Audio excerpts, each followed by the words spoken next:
Let's get it started. Let's get it popping. Hold on. Let me blast it. Let me blast it real quick. Okay. Live from San Diego. It's TwitchCon Day 1. I'll be covering RFK Jr. sex scandal and Israel striking Beirut before I go roam the convention and prep for Debate Lords, the show live streamed from the con in front of a live audience at 4 p.m. PST. Get in now. www.twitch.tv/Hasanabi. Do we have a blast off meme for today? I have not listened to any of the blowback new season. I haven't had time. Okay. Any shawarma wrecks in Hollywood? There's a place called like Turco Döner or something that I tried, and it was like pretty decent. Very, very fatty though. Did you see this?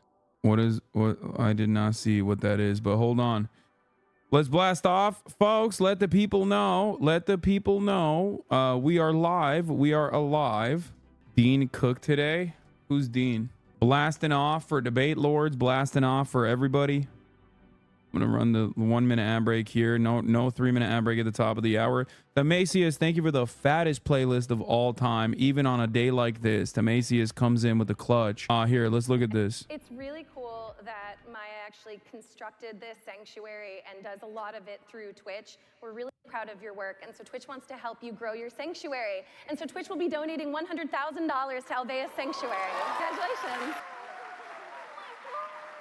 That's crazy. Damn, TwitchCon coming in hot, dude. That's incredible. Phenomenal.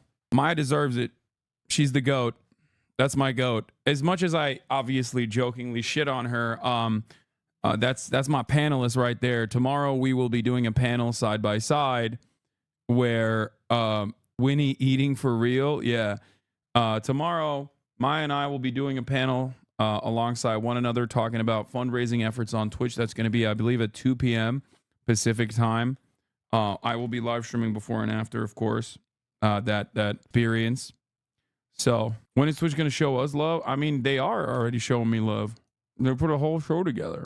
His name's OT in his name? No, but he wants it. What is that? Okay, hold on. Let's do this real quick. They didn't tell me that. I didn't know they were doing that. Oh my God. That is incredible. Thank you so much. Sorry, I'm not prepared. Thank you so much. We wouldn't have an organization without Twitch. We built it off of Twitch. We are so grateful. Thank you guys so much. Thank you to Twitch for having me and for that. It's amazing. Damn. It's crazy because look at her talking shit though, talking big shit. Thank you guys. Shout out to Alveas. You guys do amazing work. Shout out to you and Hassan. What's your name? Mateo.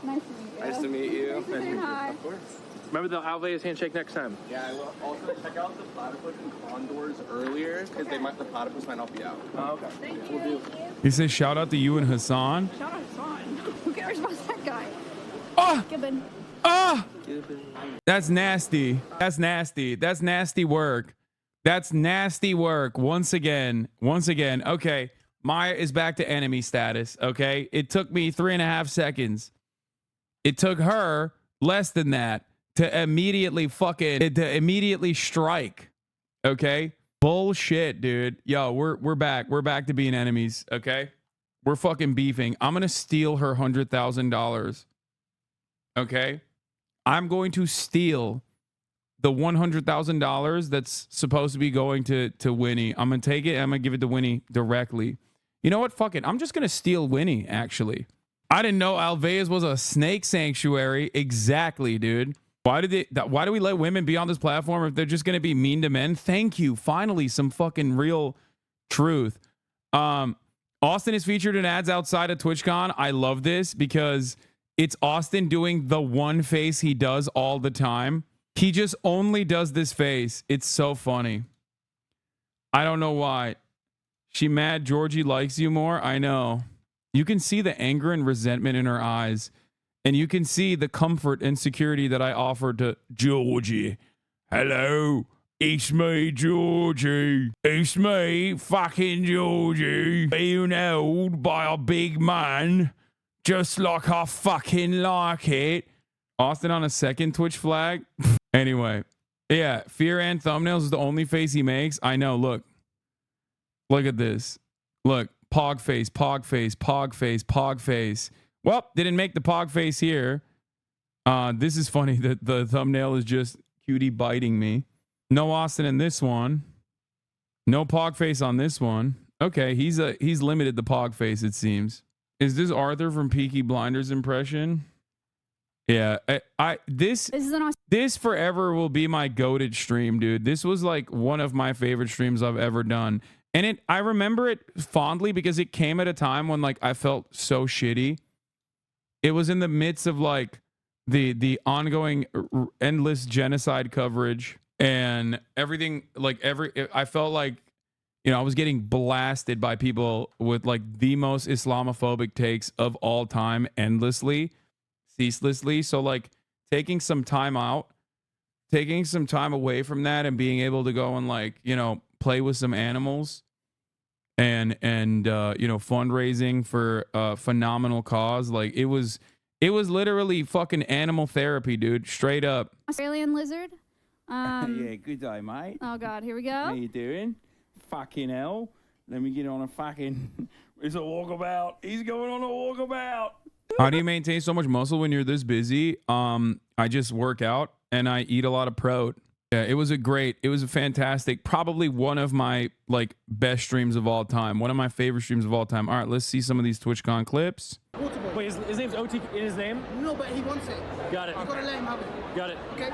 Noises, OTK. Yes. Please. We'll see ya. Okay. Oh. Dude, Nick looks so good. All right, let's not do any more of that. Thank you. Okay. Thank you. Nice to meet you, big brother. I think. Oh, sorry. Thank you. Oh. I mean, I'm not gonna lie, I would do the same shit to Nick and Wake as well, but I know them, you know, and I do that to them off camera anyway. It's real fucking weird when it's like some random dude doing that though. All right, I ain't gonna eat that. Okay. Yep. Thank you. Thank you. Have a good day. You guys are incredible. You guys are the best streamers Yep. in the world. Thank you. OTK. Bye. Yeah, that was sexual harassment. Hassan Shade during Maya Park IRL. No, we already saw that. We already covered it. I know. Don't even show me that again. You know, it's just like it's heartache and heartbreak once again from my number one enemy. I thought things would be better. I thought things would be better between Maya and I, specifically because, you know, we're doing a panel together, and boy was I wrong. She's still daggering me as ever, okay? Classic enemy shit. Great intro.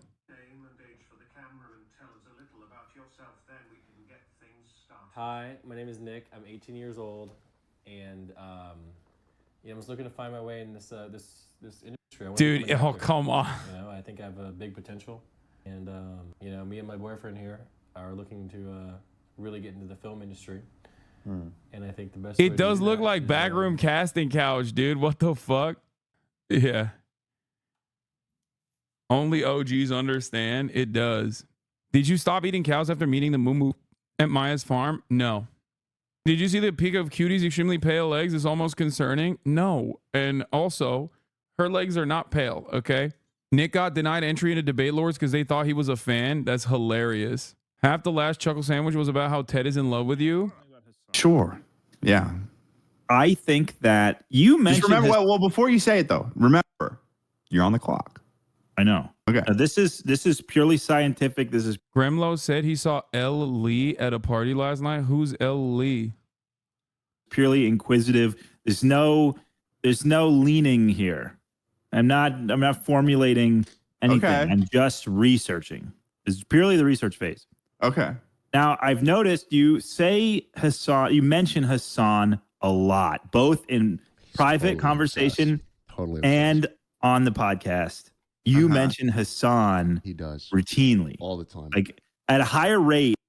It's because we hang out and we fucking ball. And I've brought in Theodore to a journey of self-recognition where Ted Nivison is becoming a fucking baller. Okay, that's what it is. We hang out all the time. We ball all the time, and he's blossoming into a wonderful little flower. Okay, in and out of the basketball court. Than any of us mention anyone else. And You're at mentioning higher rate. I said, who's Lee? Someone just said Asian baddie. Do you understand how little that narrows the fucking playing field? Like, how am I supposed to know what that fucking means, dude? Like, what do you... She's a porn star? It's TwitchCon Lamau? Yeah. She is a porn vlogger, if I am not mistaken. I don't know who that is. Medical student, she's Plaid and Valo. I totally not watch her streams. Okay. I don't know who any of these people are. I don't know who this person is, but y'all are some fucking straight gooners, okay?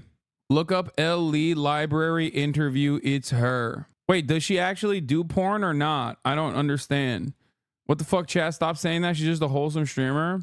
Okay, I don't care. We're moving on from this. We're moving on from this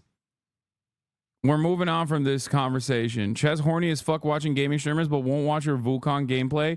Well, Oliver does watch my Wukong gameplay, so I do believe it when he says he like just watches the gaming. We just want you to goon with us. Okay, y'all are crazy. Okay, I'm the Mark Robinson of gaming streaming. You don't want to say that. I don't think you ever want to find yourself saying you're the Mark Robinson of anything.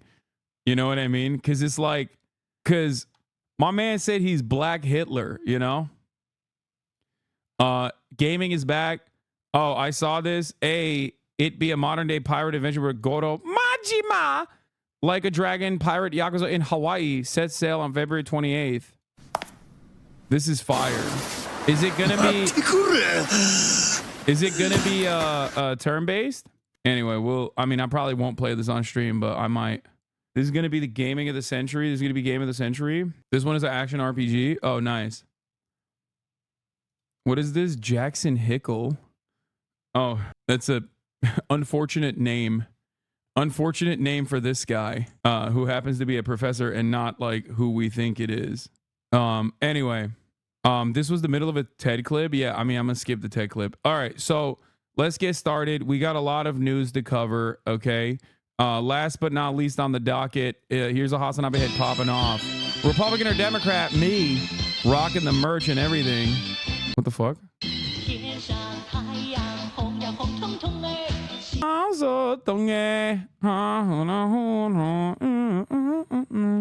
Hassan Gesser. All right, I'll do Hassan Gesser as well.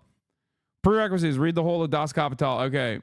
Beware, comrades. Due to the length of this clip, it's impossible to check if every single one is TOS. Put the gun away. Shoot, it'll give us away. Put the damn thing down. Yeah, good call. It's already on top of us. Don't shoot it. It's an apparition. I'm not gonna do it. Wait, is that Dav? Am I playing with Doodoo Dav? This is 2020 for sure. Oh shit! It's the fence. I had to shoot it because it was literally. What have you done? Did I get it? If you shot the black guy. It's Angela. You fuck! I said don't shoot. Well, I shot him because it was the. I told you not to shoot. What have you done? I told you, didn't I? Using a gun is always bad.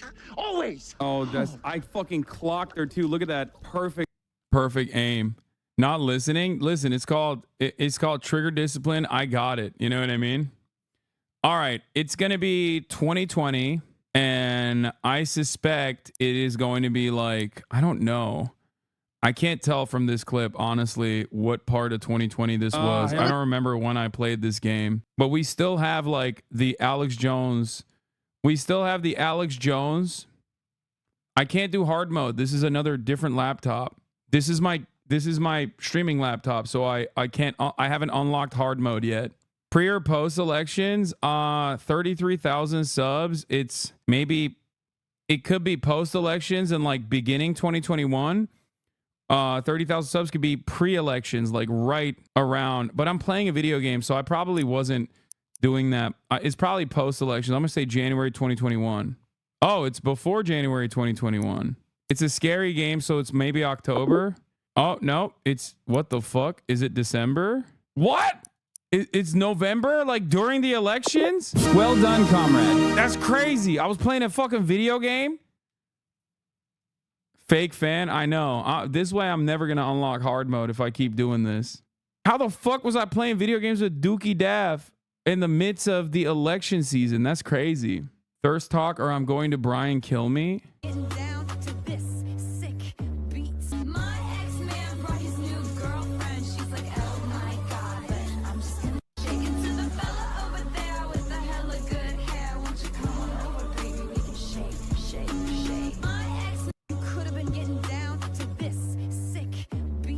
Thank you for the thirst talk.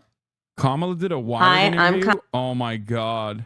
I can't wait to watch this shit. Did you watch the Tim Dillon Show trailer for Netflix? Jerry Springer vibes? Yeah, I didn't watch it, but I saw screenshots of it. Back to when you actually appreciated gaming frogs. What are you talking about? I fucking blasted Wukong so goddamn hard, dude. You're crazy. You're crazy for acting like I wasn't. You're crazy for acting like I wasn't up there giving the gaming frogs good eats. Rep Nancy Mace leaks DMs with CNN guest Michael Dyson. Wait, what the fuck? No way. What the fuck? Yo, what is happening in politics, bro? They are fucking. They be fucking, dude. Yo, politics is getting hot and sweaty, and I don't like it, okay? I don't like it at all. New 20v1 with Hawk supporters. I don't think I'm going to have time to watch that today because I have a limited amount of time to do some news coverage. So we're going to be starting off with Hezbollah. Top Hezbollah commander Ibrahim Akil killed in Israeli airstrike in Beirut. We're gonna start off with Lebanon once again. Israel's been pummeling Lebanon pretty hard. After 2 days, or I guess like 3 days ago, they started doing like mass terror. And now they're also on top of that striking Beirut directly. And it seems like World War III is imminent. But I'm out here in San Diego and we're going to do debate lords no matter what. So let's get fucking started. I got to pee as well. The latest Israeli airstrikes on the Lebanese capital, Beirut. That's according to security sources who've been speaking to the Reuters news agency. The Lebanese health ministry reports at least 8 people have been killed and 59 injured. Well, the strikes come days after a wave of attacks on pagers and walkie-talkies that left 37 people dead in Lebanon. Now, it's reported by sources in Israel the intended victim of those airstrikes was the Hezbollah operations commander. It isn't immediately clear if he was killed in the strikes that hit a southern suburb of the capital, Beirut. Well, let's bring in our international correspondent, John Sparks, more on this. So, John, what more do we know about the target of these airstrikes? Hi, Kamali. Well, it's been reported by the news agency Reuters, quoting to Hezbollah commander called Ibrahim Akil, has been killed by the Israelis. He has been wanted by both the Israelis and the Americans. The Americans said that he was involved in the 1983 U.S. Embassy bombing. There was a large bounty on his head. If he has been killed, it is another significant security breach for Hezbollah. The organization, it seems, completely unable to protect both its members and in this case, if it turns out to be true, if it's confirmed, unable to protect their senior commanders as well. Let me tell you what else we know. It was a residential building that was hit in a suburb of Beirut called Dahia. In the southern suburbs. It's controlled by Hezbollah. Significant number of supporters. Classic.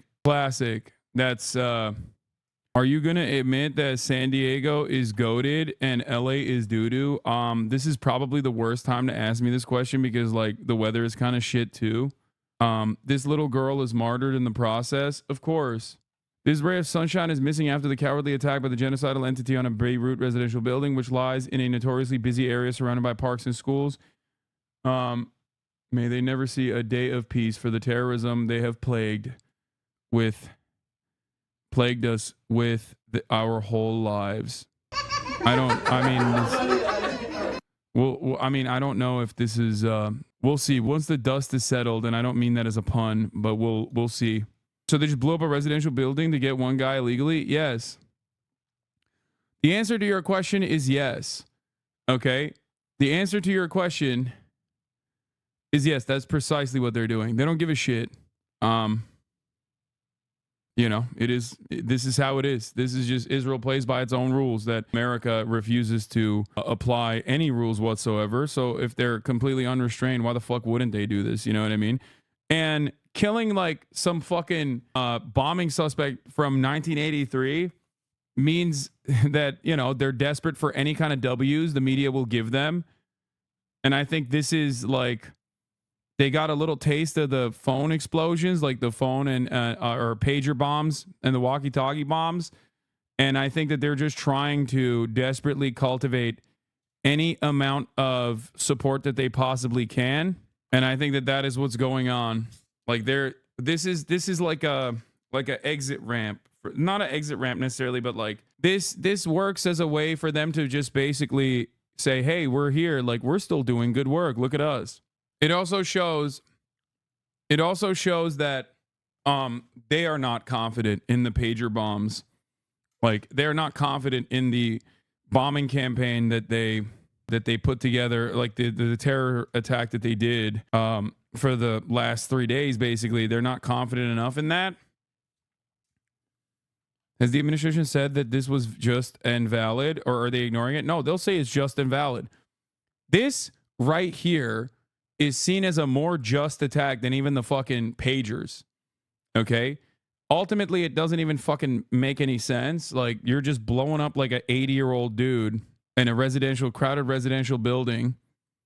And, you know, the question I always ask is, like, since a lot of people only see, you know, Israelis as full humans, and anyone who's like Lebanese is simply collateral damage for the crime of being born in Lebanon and living near someone who is a Hezbollah militant general, or even like a Hezbollah parliament member, which is a civilian. I suspect that,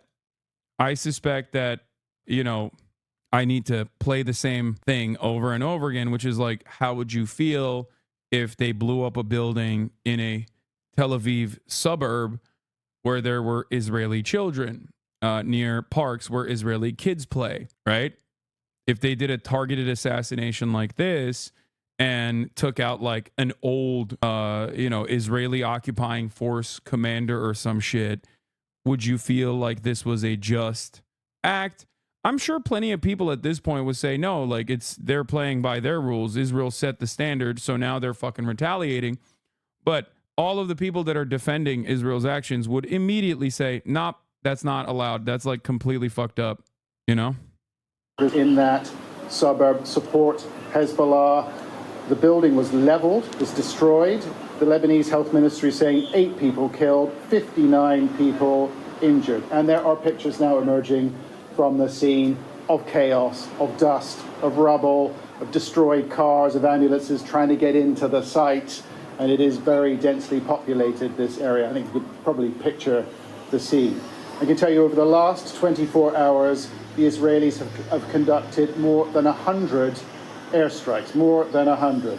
In southern Lebanon and one in Beirut. This is the first time they have hit Beirut, the capital of Lebanon, since the end of July, when they assassinated another senior Hezbollah commander called Fuad Shakur. And you know, in this conflict that both sides have been waging since last October, there is an unwritten rule that both sides try to avoid large population centers.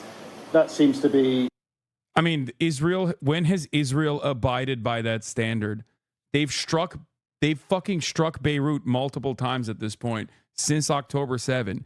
The notion that they try to avoid and make their very best effort to not fucking strike crowded population centers is an abject lie.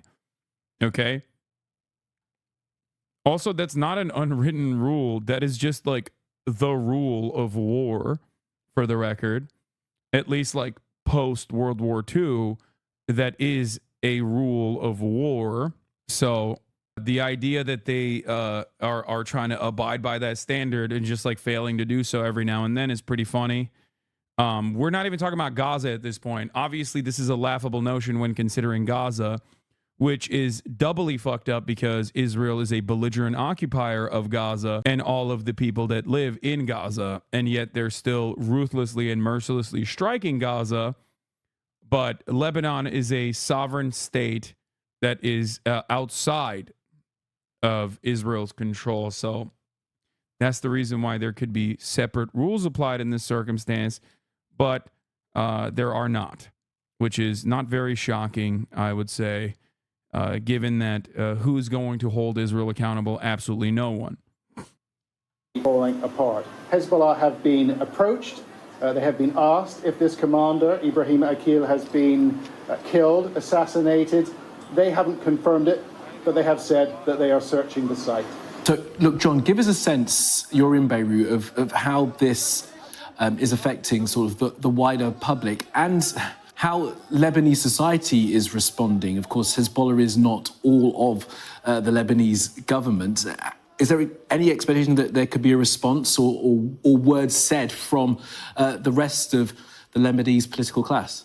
Well, the ethnic and religious makeup in this country is both complicated and diverse. Hezbollah are the largest non-governmental actor in this country, the most powerful politically and militarily, arguably, but they are not Lebanon. Lebanon is highly diverse. Christian, Druze, Sunni Muslims, as well as Shia. Hezbollah makes up most of its support from Shia Muslims. So it's a complicated picture, and certainly there will be people who won't like what Hezbollah is doing. Yeah, except what Israel is doing straight up gives righteous cause to Hezbollah in the eyes of the Lebanese population. But of course, you can't say that, especially after fucking they exploded pagers all around Lebanon. But you can't fucking say that because then it kind of, changes the dynamic a little bit. You always have to keep up manufacturing consent and make it seem as though, and they did this with Ansar Allah too. Oh, the Houthis are in the midst of a civil war. And then what happened? They took up arms against Israel. They started infiltrating and intercepting and shutting down the entirety of the Red Sea and closed down the strait, basically effectively rendering the Israeli port bankrupt, right? And what happened in that process? All aspects of Yemeni society united behind the Ansar Allah movement because they were like, you're doing the right thing. And the same goes for, I suspect, Lebanon as well, because many Lebanese people still remember. Many Lebanese people still remember what it was like when Israel fucking invaded Lebanon. Okay? It doesn't matter if you're Christian or it doesn't matter what your background is. She's right behind you. What? Hassan, a girl behind you? She's right behind you? What the fuck are you saying? You all right, dude? Is it a TikTok trend? Oh. Anyway. What were we talking about? Yeah, ultimately, this absolutely fucking emboldens and unites. It's that fucking TikTok I saw. The mama, there's a girl behind you, and it's like a creepy ass girl standing by the fucking by the seaside. I've seen that TikTok. That shit is creepy as fuck, dude. I've seen that TikTok.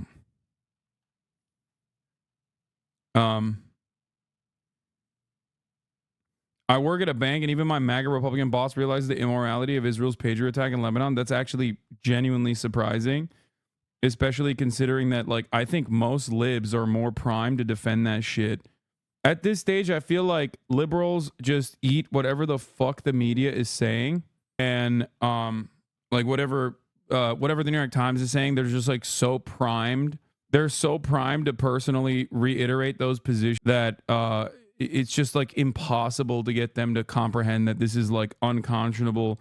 This is definitely illegal and an act of terror. Ow. Fighting this war against Israel, these border clashes, which for the most part have been tit-for-tat strikes since last October the 8th.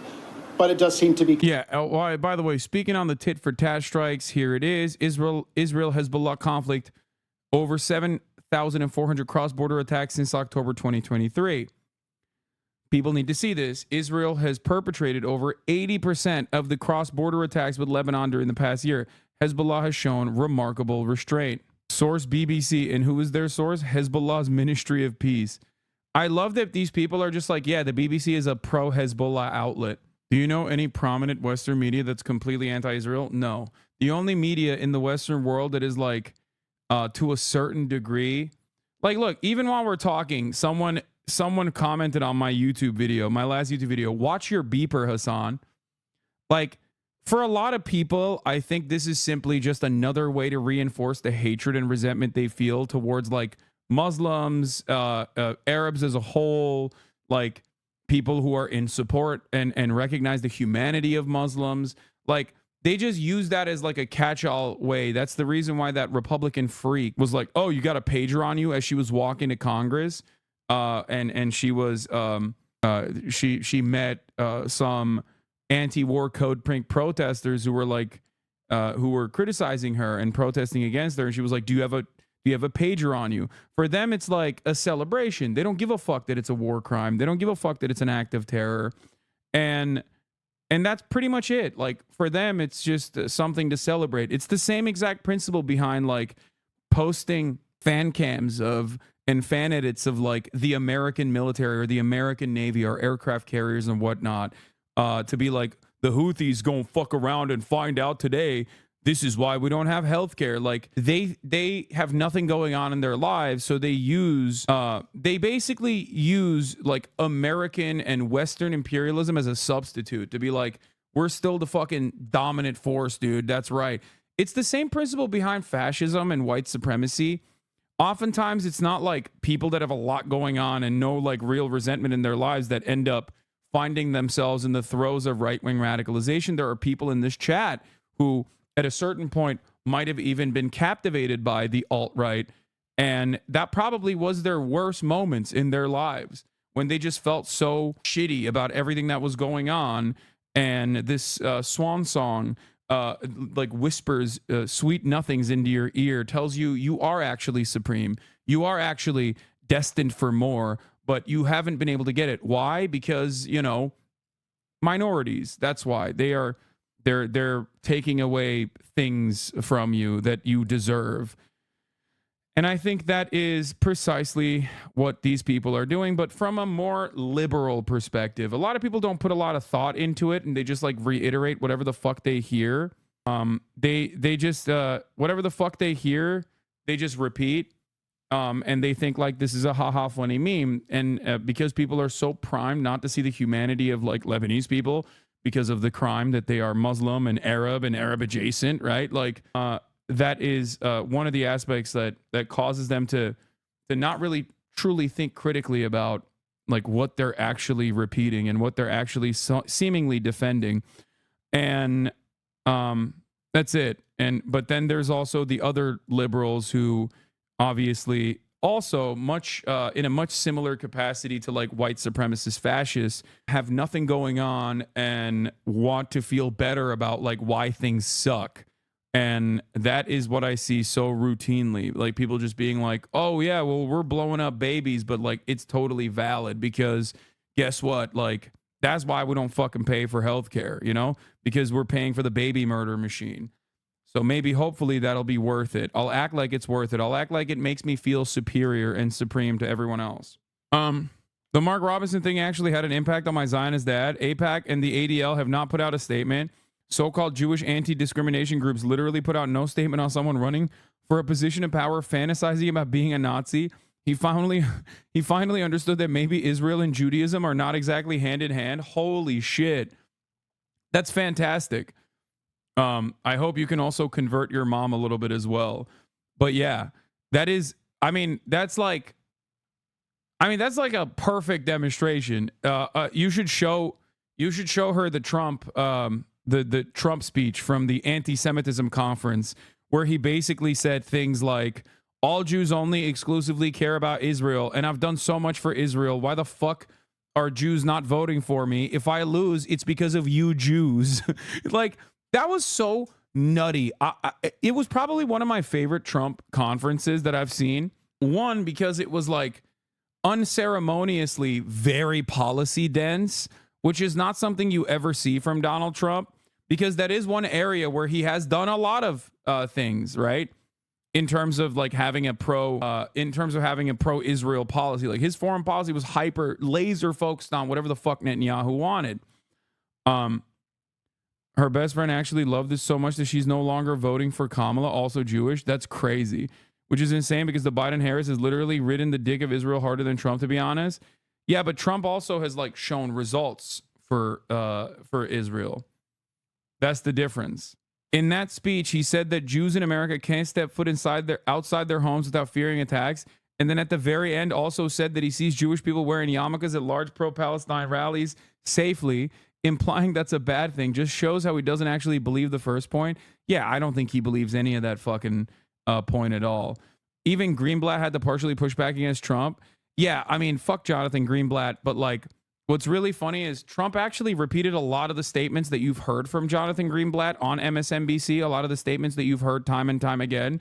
Like, so it's kind of funny to like criticize him, but Trump is so Trump that he will find a way to like repeat all the liberal positions and all the positions that Biden has repeated about like anti-Semitism on college campuses and things like that, only to then turn around and add so much insane shit that is like objectively anti-Semitic and objectively insane that like even people who don't necessarily care about anti-Semitism beyond using it as a fucking shield to defend Israel's actions have to come out and be like, yeah, this was a bridge too far for us. I appreciate that former President Trump called out anti-Semitism and recognizes historic surge. He's right on that. But the effect is undermined by then employing numerous anti-Semitic tropes and anti-Jewish stereotypes, including rampant accusations of dual loyalty. He didn't even do rampant accusations of dual loyalty. That is his operating procedure. That's the funniest part about this, is that here's a guy like Donald Trump who is very like, what you see is what you get, right? So in his mind, in his fucking mind, he's like, what? You Jews love Israel. What are you talking about? All Jews love Israel. And I've done so much for Israel. Like, that's it. He literally, that's his working assumption, because he doesn't think about this shit enough to like at least figure out how to best communicate it. One of the greatest examples of this was when he literally said on Chris Matthews' Hardball in 2015 or 2016 when he was running for president that yes, he would punish women for getting abortions, not recognizing that obviously that's a big no-no to say, because he just looks at the situation and is like, of course I'd punish women. That's the whole point of like doing, abortion restrictions. So that's why this is like another moment for Donald Trump to be like brutally honest by looking at the situation and being like, you Jews love Israel. What the fuck? I don't get it. Because that's all that has been communicated to him. That's all the media fucking makes it seem as though is the reality when it's not the reality, right? So for him, he's just like very transactional in that regard. And that's precisely why he wasn't even like making accusations of dual loyalty. He was running with the notion of dual loyalty, like as an established premise, the underlying premise at the heart of his talking points was, dual loyalty is obviously a given, which is wrong, but not if you hear that it's not according to the ADL. You know what I mean? ADL will say accusations of dual loyalty are obviously anti-Semitic because they are, while simultaneously presenting Israel as the singular thing that all Jews care about, which is literally just reiterating the commitment to what Donald Trump is saying, which is that all Jews care about Israel. That's all they care about. They don't care about nothing else, which is wrong, objectively wrong. And the first point is correct. It is actually fucking anti-Semitic. Problem is, you got Republicans, liberals, and fucking straight up Nazis saying the exact same shit, which is all Jews exclusively care, all American Jews, and Jews around the world, as a matter of fact, are all Zionists. They only care about Israel. They don't care about anything else. Like, they don't have any fucking material worries in their immediate day-to-day existences. Like, Jewish women don't care about fucking reproductive rights, or Jews don't care about the fucking price of rent going up. You know what I mean? Like, it's so stupid. It is objectively a stupid position. The unfortunate reality is, and this is something that I've talked about quite a fucking bit, is that this stupid position is seen as the norm because even the liberal side does not counter message against it. There is complete uniparty support on establishing this as an underlying presumption. And many Zionist Jews will also repeat that. They will also repeat it. They will make it seem as though that is the case, unless they want to make an argument about anti-Semitism, in which case they'll argue on the other side of it, other side of the same fucking argument that everyone has heard. Any kind of Zionist, regardless of what their background is, has presented. What?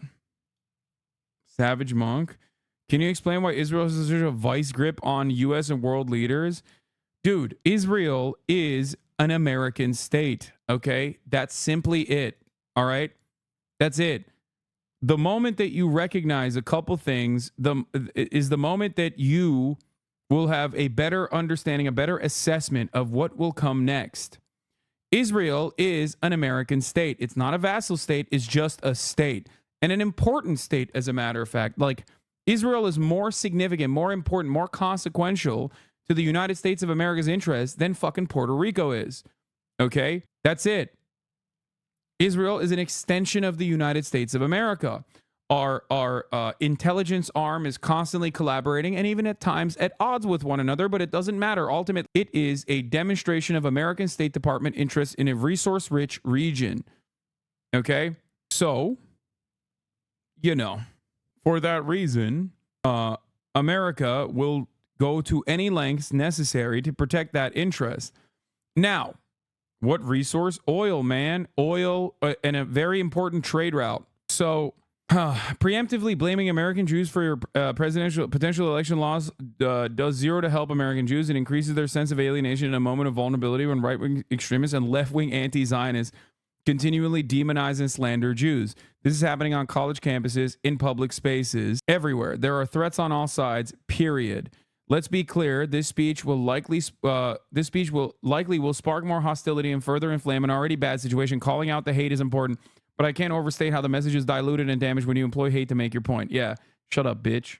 It's like how using the mental shortcut of all these alt-right dudes are just Nazis will lead you to a more correct conclusion and better predictions than trying to find some nuanced subcategory like it's an important ally with controversial blah, blah, blah. Yeah.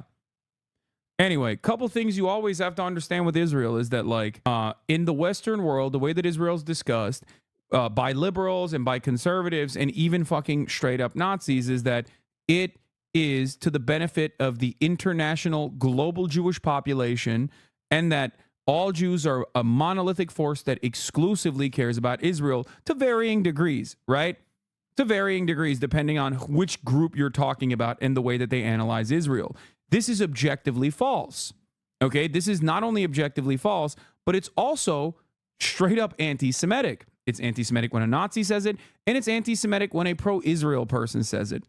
So that's important to understand, right? It also is inconsistent with reality. It doesn't make sense. What is this? If I'm honest, I'd much rather have zero need to talk so much about Jews and Palestinians, but alas, here we are. Okay.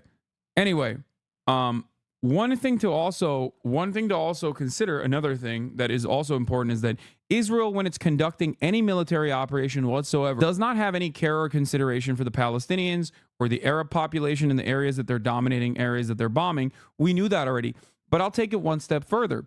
Israel as a government, as a entity, okay, and Zionism as an ideology inherently fascist, also does not even care about the safety and security of Jewish people.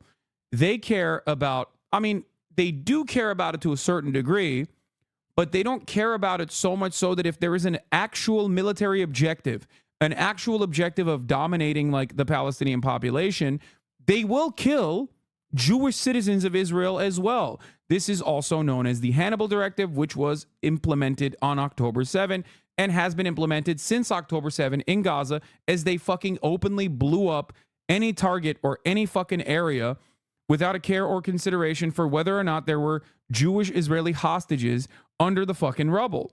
So once you recognize those two realities, you will understand, like, they're just doing this because they want the fucking land. They're doing this because they want to bring the Palestinian population to heel.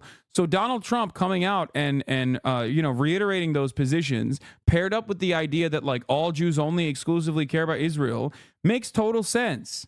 It makes logical sense. That is the beauty of Trump's statements. He doesn't think thoroughly. He doesn't actually want to oftentimes like apply a coat of paint to whatever the fuck he's saying. He just says it like it is. This is why a lot of people love him, right? This is why a lot of his fans love him. They go, yeah, he tells it like it is. And that's what he's doing there. When he's talking at the anti-Semitism conference. He's just telling it like it is.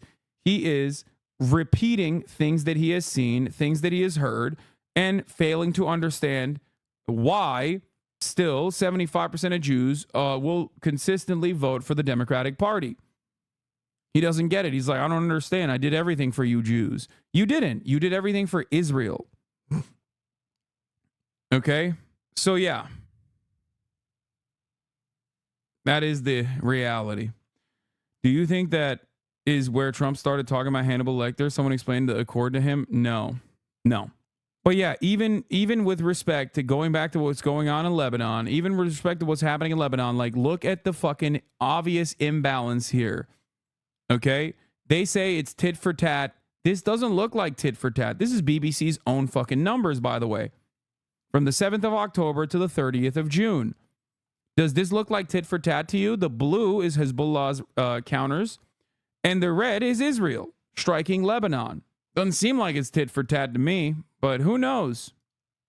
Closer to Beirut, doesn't it? And I think that will make everybody feel uncomfortable. This is a country that has massive economic... I will take it one step further, and I have said this before, and it bears repeating, like the top of the hour ad break that's coming 11 minutes in. If you no longer want to see those ads, all you need to do is subscribe, which you can do for $5 or for free with a Twitch Prime by connecting your Amazon Prime account to your Twitch account. Okay. You can also get gifted a sub if you're lucky. Here's a 3-minute ad break now. But the thing that I will also repeat in terms of like, because someone in the chat was like, so did Jews like help Trump win in 2016? No. Okay. Of course not. Because Jews, in terms of their number in the United States, is a marginal group inside of the population. They are a minority. Okay? Of course not. And they overwhelmingly voted for the Democrats, as they always do, as a voting bloc. Okay? But not only that, but also another thing that you need to understand, okay? Another thing you need to understand is that, like, there is a much more consequential group of voters that have an outsized level of influence in American politics.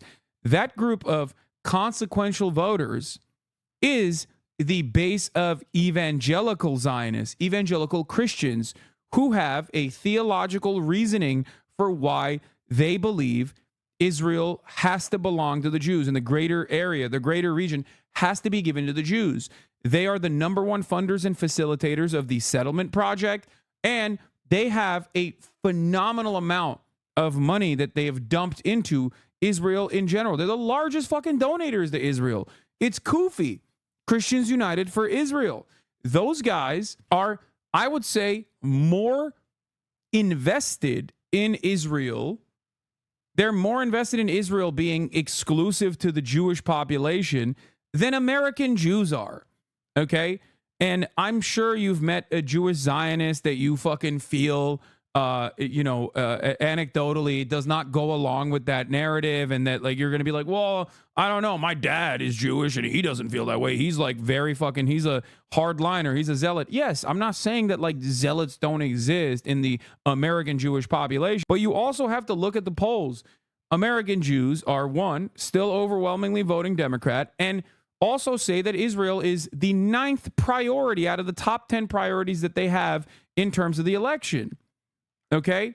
If you were to ask fucking Zionist evangelicals, though, they would probably place Israel higher. I haven't seen the polling, but I do know, just judging by the amount of fucking support, the amount of material support they offer Israel, like, it makes total fucking sense.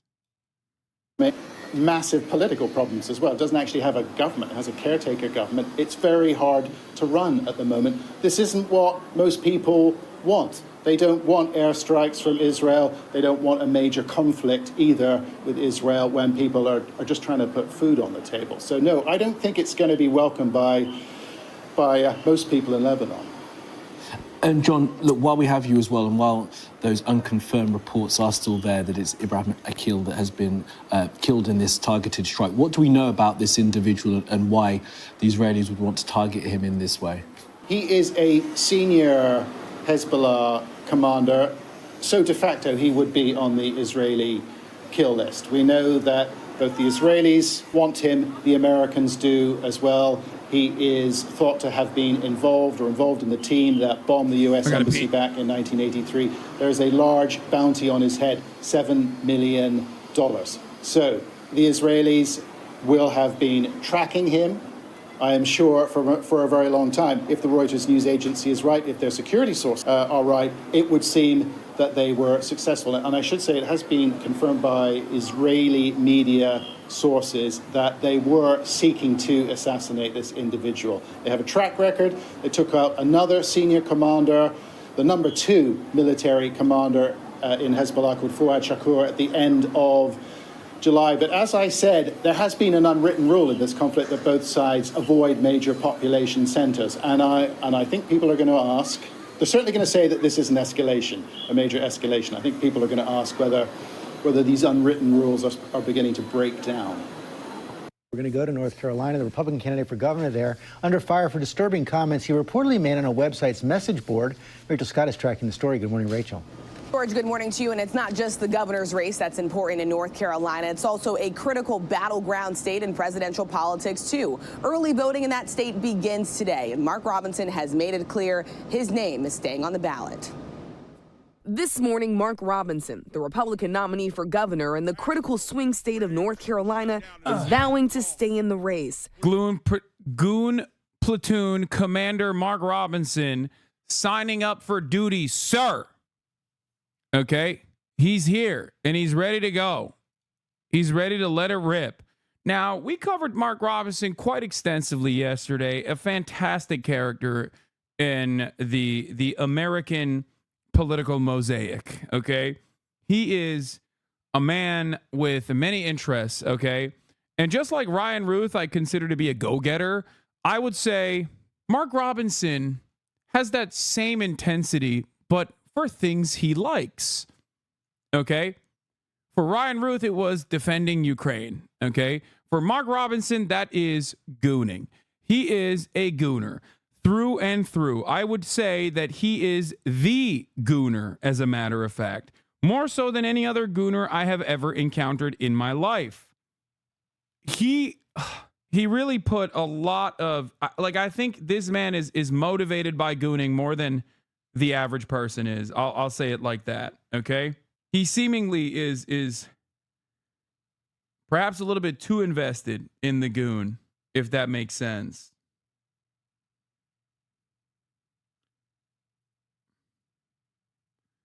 Hold on 1 second. I'm ordering food for myself because I know I'm not going to have any time to eat between now and like 7 p.m. and I'll fucking die. So I'm trying to order some food as quickly as I possibly can. Oh, this is wrong. I don't want this. Oops. Anyway, bro was probably at Diddy's freak-offs. No, he was too working class to participate in Diddy's freak-offs. And that is, unfortunately for him, I mean, or I guess fortunately, he could not participate in Diddy freak-offs, but he would have if he had the opportunity, 100%. That much is clear to me, okay? Broad daylight, clarity. The clarity that he never really demonstrated in his entire life, if we're being real. This man, personally spent an unimaginable amount of time in his life, not only gooning, but thinking about gooning, writing about gooning, and also being a Nazi. It was fantastic. The coverage on it was fantastic. Shouts out to K-File once again for that. He went into debt for how hard he gooned. And I think many of you do not have that level of investment, and many of you do not have that level of resilience. Many of you would never go that hard. He did. He did, and I can't help but respect him for it. Okay, you need to upload a YouTube video on it. I want to send to my friends. I'm shocked that my editors have not made this already, if we're being honest. I thought that it would have been out by now. He made the series of racist and inflammatory online posts that are detailed in an explosive new CNN report, including one where he reportedly called himself a, quote, black Nazi. Let me reassure you, the things that you will see in that story, those are not the words of Mark Robinson. ABC News has not independently confirmed the reporting. CNN says Robinson, the state's current lieutenant governor, made the comments between 2008 and 2012 on a pornographic website called Nude Africa, including allegedly saying that slavery is not bad, adding he wished it would come back, and describing in graphic detail spying on women in public showers as a teenager.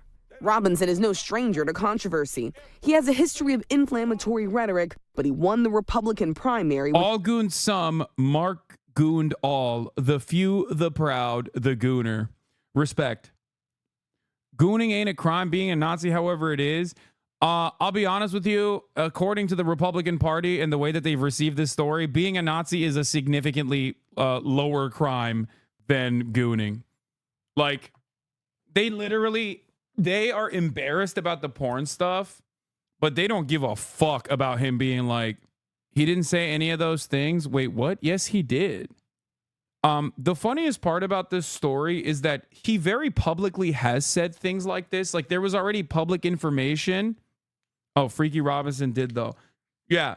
So the funniest aspect of this story is that a lot of this stuff was readily available. Like, we knew that he had, quoted Adolf Hitler on his Facebook page and defended quoting Adolf Hitler on his Facebook page. He quoted him in 2014 and defended quoting him in 2021. We knew that he had a gooning habit because the owner of the porn store that he routinely frequented came out with an expose being like, yeah, this dude literally owes me money. He made a song about it. We covered all of it, right?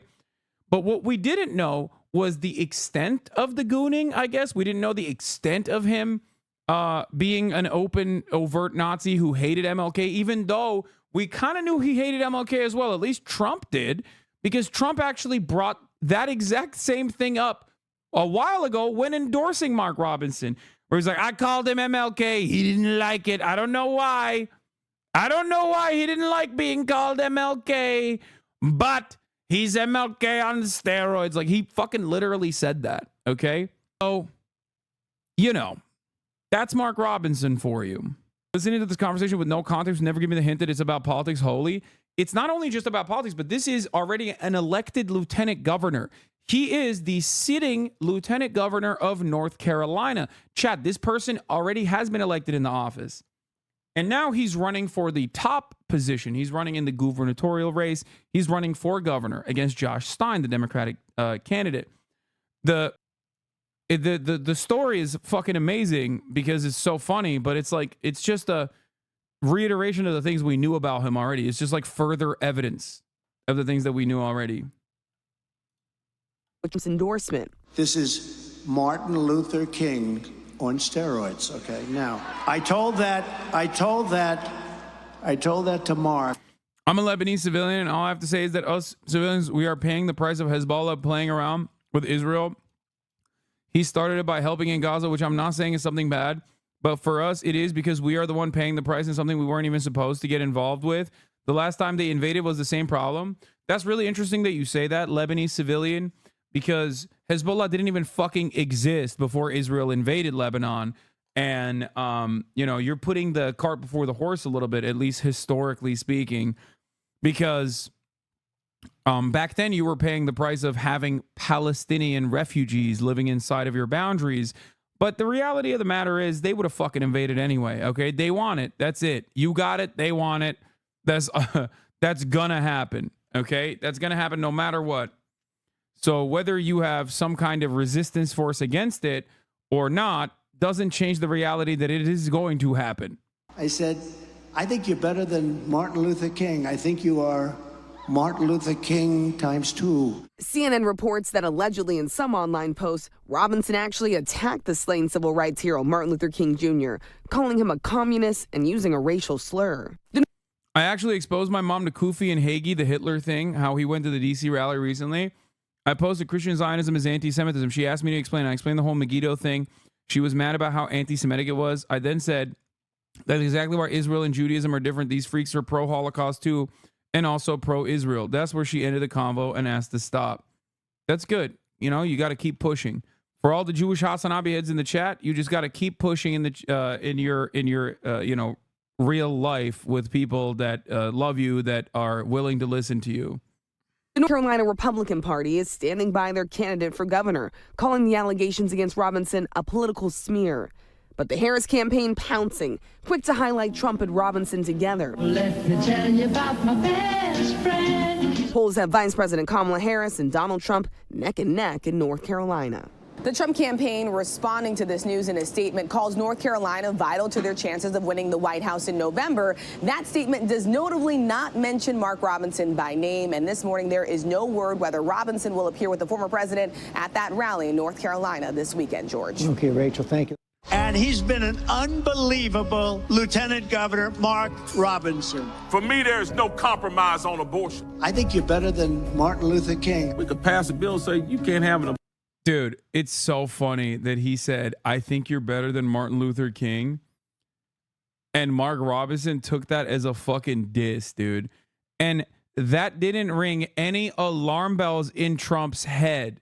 So much so that he repeated that experience that he had publicly. These guys are so goddamn removed from reality, like the way MLK is perceived by even white Americans, unless they are the most racist, right? Like most people think that's good. He's a good guy. He did good things. Okay. You have to be the most delusional person to look at a story like that, have a guy, a black dude, be like, oh, I take offense to you comparing me to MLK. He's a godless commie bastard or whatever the fuck. And then turning around and like repeating parts of that story. Like that should have been your first red flag. But Trump is so goddamn vested in like anyone that turns around and says, I love you, sir. I love you more than life itself, that he has no way of analyzing the situation beyond the immediate feedback that he's getting from his sycophants. This is the reason why his political instincts are bunk. This is the reason why his political instincts are fucking broken. This is the reason why he's locked in with psychos like this. Okay? I hate how Islamophobic most people around me, the Netherlands, are, including my own damn family. They don't understand how a queer trans woman can support Palestine. It's fine. People have been saying this ad should have been more of the recent revelations, but I think this one is fine because you can't really say it's mudslinging. It's clearly just policy oriented. The other stuff can be kept for ads for the actual governor race. Yeah, I mean, he's like bad above board. I would have probably posted a little bit more about the MLK shit. Abortion in North Carolina for any reason. Abortion in this country, it's about killing a child because you aren't responsible enough to keep your skirt down. I've been with him a lot. I've gotten to know him, and he's outstanding. Donald Trump and Mark Robinson. They're both wrong for North Carolina. I'm Kamala Harris, and I approve this message. Yeah, I mean, that's like... Everyone who isn't a bloodless ghoul likes MLK. Hating him is like coming out and saying you hate Mr. Rogers and Jesus. Yeah, like given the whitewashed way that people represent the civil rights movement and the way that they like talk about MLK as like the acceptable figurehead, like liberals and Republicans alike concede that MLK was a good guy. In some ways, the unhinged MLK haters on the right are more honest about his background, I would say, for the wrong reasons, right? But you got the motherfucking FBI celebrating MLK, man. Come on. They may or may not have assassinated him, okay? They certainly were not fond of him. They objectively were trying to get him to kill himself by blackmailing him and kept him under complete surveillance to the best of their technological ability at the time. And even the fucking FBI comes out and is like, we love MLK every year. So, you know... That's what you need to understand. MLK history is one revision away from saying they figured out racism through an ice cream social. Yeah. Yeah, I saw that Republicans are trying to make Nebraska winner take all. Senator Lindsey Graham skipped votes yesterday to go to Nebraska and urge lawmakers there to switch the state's electoral college vote allotment to winner take all. This I think is just desperation, for the record, from the Republicans once again. They're trying to pick up they're trying to pick up any kind of fucking support they possibly can. Okay? Is North Carolina in play? I mean, look, I look at the down ballot races in a lot of these places, and like a lot of the senators are in a similar boat to Mark Robinson, where they're like running against like first timers. a lot of the senators that are in the down ballot races, as it stands currently, are going up against objectively bad Republican candidates. Okay? And for that reason, they're outperforming the top of the ticket by like sometimes 10 points even. Well, not 10 points, but like usually around like 5 points, 6 points, which is pretty significant, right? And so I don't know what kind of implications this has on the top of the ticket in North Carolina, as it seemingly has had no positive impact on the top of the ticket in other races around the country. So we shall see. Especially when the governor race, like gubernatorial races, are notoriously anti-partisan. It's a very personal thing for people. They know that people know that like their governor impacts their lives pretty significantly.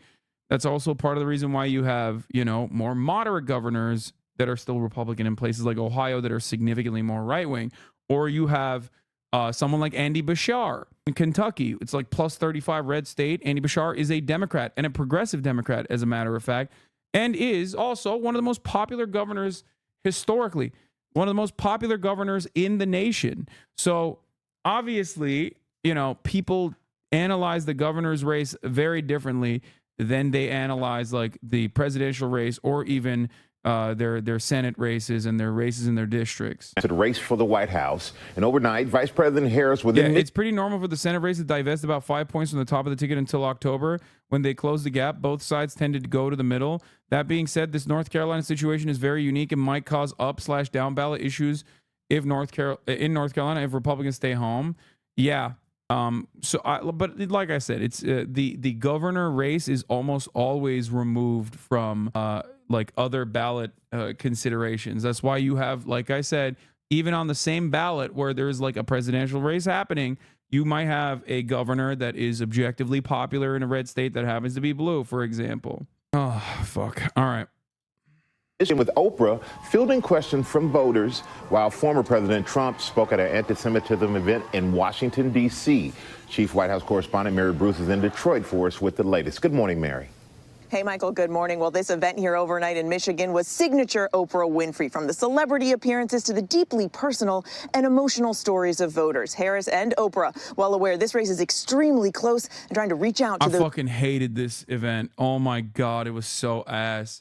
This is what I was watching when I had to like rage quit, basically, even though I had to like end the broadcast at that point. It was so 2016 Hillary Clinton, I'm with her style. It lasered my brain. It zapped me. And yet a lot of chatters were totally fucking libbed up. Georgia will take weeks to count. Oh, nice. those key voters that will make all the difference. Unite for America! Overnight, the Queen of Talk lending her star power to boost Kamala Harris and get out the vote, hoping to reach the critical sliver of voters that will determine this race. Please welcome Kamala Harris! God, I hate this In a shit. highly produced virtual rally, Oprah trying to harness enthusiasm for Harris and keep her momentum going, urging Americans to vote their values. Let me tell you, it is about character, and it's about decency and respect and all the things that we were raised to believe about what it means to be an American citizen and pursue the American dream. Harris doing something she rarely does, fielding questions directly from voters about the issues top of mind for them, from immigration to the cost of living to reproductive rights. The former president chose 3 members of the United States Supreme Court with the intention that they would overdo the protections of Roe v. Wade. And they did as he intended. Speaking out for the first time, the family of Amber Thurman, the 28-year-old mother who was reportedly the first publicly known woman to lose her life as a result of Georgia's abortion ban. You're looking at a mother that is broken. The worst pain ever that a mother, that a parent could ever feel. According to ProPublica, after a medical abortion, Amber suffered from a grave infection, but doctors waited 20 hours to operate. By then, it was too late. I'm just so sorry. The word over and over again in her mind is preventable. Yeah. So is she on death's door before you actually decide to give her help? That's the problem. that what we're saying? Yeah. And on the issue of gun violence, Oprah noting Harris herself is a gun owner. I'm a gun owner. Tim Walz is a gun. I did not know that. If And I thought somebody that was breaks in powerful. my house, they're getting shot. Sorry. Yes, I hear that. I hear that. Probably should not have said that. But my staff will deal with that later. That was an insane fucking thing to say, bro. I'd be murking motherfuckers if they showed up at my doorstep is a wild thing to say when you're talking about gun control. Like, I don't necessarily hate it all that much, but like, I don't know how Democrats will view that. I guess they won't hate it because it's Kamala saying it and they like anything that she says. She's like, if somebody's breaking in, I'm strapped. Like, I will blast them. Did we cover this? Actually, coup type shit. Groups working to intentionally block votes.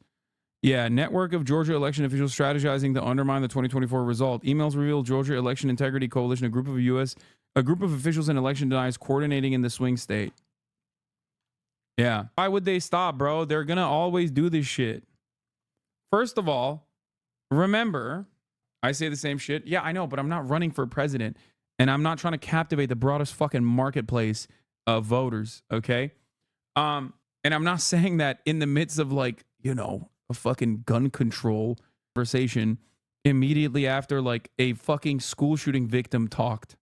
I think people probably like it, though. It is very objectively American. So that's one thing. What was I gonna say? Wait, hold on. I'm trying to figure out what to do coordination wise. We gotta set up. In Washington, former President Donald Trump joining one of his top donors, Miriam Adelson, at an event aimed at fighting anti-Semitism. If we don't win this election, Israel, in my opinion, within a period of 2 to 3 years, will cease to exist. It's going to be wiped out. The former president has said Harris, quote, doesn't like Jewish people and repeatedly attacked Jews who support Democrats and Harris. Any Jewish person that votes for her, especially now, her or the Democrat Party, should have their head examined. Harris's husband, second gentleman Doug Emhoff, himself Jewish, responding in an interview with our Michael Strahan. He said this, quote, she doesn't like Jewish people. And she likes me. You're Jewish American. So what was your reaction when you heard that in real time? So it's typical Donald Trump gaslighting. He is somebody who has had dinner with known anti-Semites. He is somebody who after the horrific events of Charlottesville, where people were actually marching with tiki torches saying Jews shall not replace us. And he said there were fine people on both sides of that. Tell him, Doug. This is a guy who has had a record of saying incredibly vile anti-Semitic things. So for him to say that, I just almost laugh at how the chutzpah, as we would say, and it's gaslighting. I can't. I'm sorry, dude. Doug is so fucking lame. Like, he's so goddamn lame, dude. It is crazy. I mean, he's cooking Trump here and he's saying the right things, but even when he's saying the right things, I'm like, God damn, what a fucking goof this guy is. He is such a goddamn cornball goober, okay? He's just Doug. Even his name, Doug. Sorry. Harris now heads to Georgia today for a big abortion speech in Atlanta. She'll again be highlighting Amber's story and the very real consequences of what she calls Trump's abortion bans. She then finishes the day in battleground Wisconsin. Trump is off the trail today, but back out in North Carolina tomorrow, Michael. All right, Mary, thank you so much. So last night we heard all about this town hall that Oprah was going to have. She wanted to bring out Kamala Harris, and she wanted to introduce her to a town hall and take some questions from the people. I had this little bet with Bill Hemmer, who joined me on radio, and Bill says she grew up a journalist before she was a talk show host. Right. She's going to ask real questions. Bill, you owe me money because there were no real questions. There were just saves. She was a lifeguard. She could have been on Baywatch. Press secretary. She could have been on Baywatch, saving people from one person from a political death, because she kept trying to get her to answer a question, but she also opened it by setting the tone by saying this. By going out of her way saying, something changed with you the minute Joe Biden stepped out. What was it? Well, The veil dropped. Yeah, the veil dropped. Really? I haven't seen the veil drop yet. And she said suddenly she felt a certain responsibility. And that's the kind of the way it went. Lots of celebrities. Oprah Winfrey is perhaps one of the preeminent talk show hosts of American television history. And so, keep in mind, she has been an independent politically. The only time she really got behind any candidate was in 2007 with Barack Obama. No one thinks she's independent. She really pushed him at that point, and she stayed to the side. We never saw her at a convention endorse anybody until this summer when she put everything she's got behind Kamala Harris. Yeah, I don't know how you host a town hall type format for 2 hours after you essentially gave a political endorsement of a candidate. Well, we know whose side she's on the stage. She used to represent that working class woman, appealing to the issues that matter to them. So that opportunity, a question was asked to press her on this question right here. Watch. We really would love to know what your plan is to help lower the cost of living. Yeah, I got a Hasanabi head delivering the food up to my room, definitely at the hotel. He got so excited, and he was like, "Thank you, Hassan." Hundo P. Are you stocked up on Zins? Hell yeah, baby. What are you, crazy? There's nothing funnier than talking about doing a town hall with Oprah when Donald Trump does town halls with like Sarah Fuckabee Sanders and like Sean Hannity and shit. I guess they're just jealous that, they got pulled like that. First of all, thank you both for being here. And yours is a story I hear around the country as I travel. And in terms of both rightly having the right to have aspirations and dreams and ambitions for your family, and working hard and finding that the American dream is, for this generation and so many recently, far more elusive than it's been. Oh, God. And we need to deal with that. And there are a number of ways. One is bringing down the cost of everyday necessities, including groceries. So that's why I'm taking on, for example, price gouging, which is when, most companies and corporations are good, but for those bad ones, they take advantage of people, especially during a pandemic or extreme weather, and they end up jacking up prices. You know what I realize? The truth doesn't matter, because the truth is inflation is high. That's why prices are up under Biden and under Kamala Harris presidency. And interest rates are high. They did go down, 50 basis points, but not as low as they were under Donald Trump when they were 2.44%. People can't have the American dream like they used to under President Trump. But if they hate Donald Trump so much that they put on these shows, they bring in all these celebrities, which I don't think helps. I think actually it hurts. Julia Roberts, she zoomed in, Bryan Cranston, Chris Rock, Meryl Streep, and others as well. And those are the coastal elites. Those are the celebrities that no one can relate to. Oprah's a billionaire.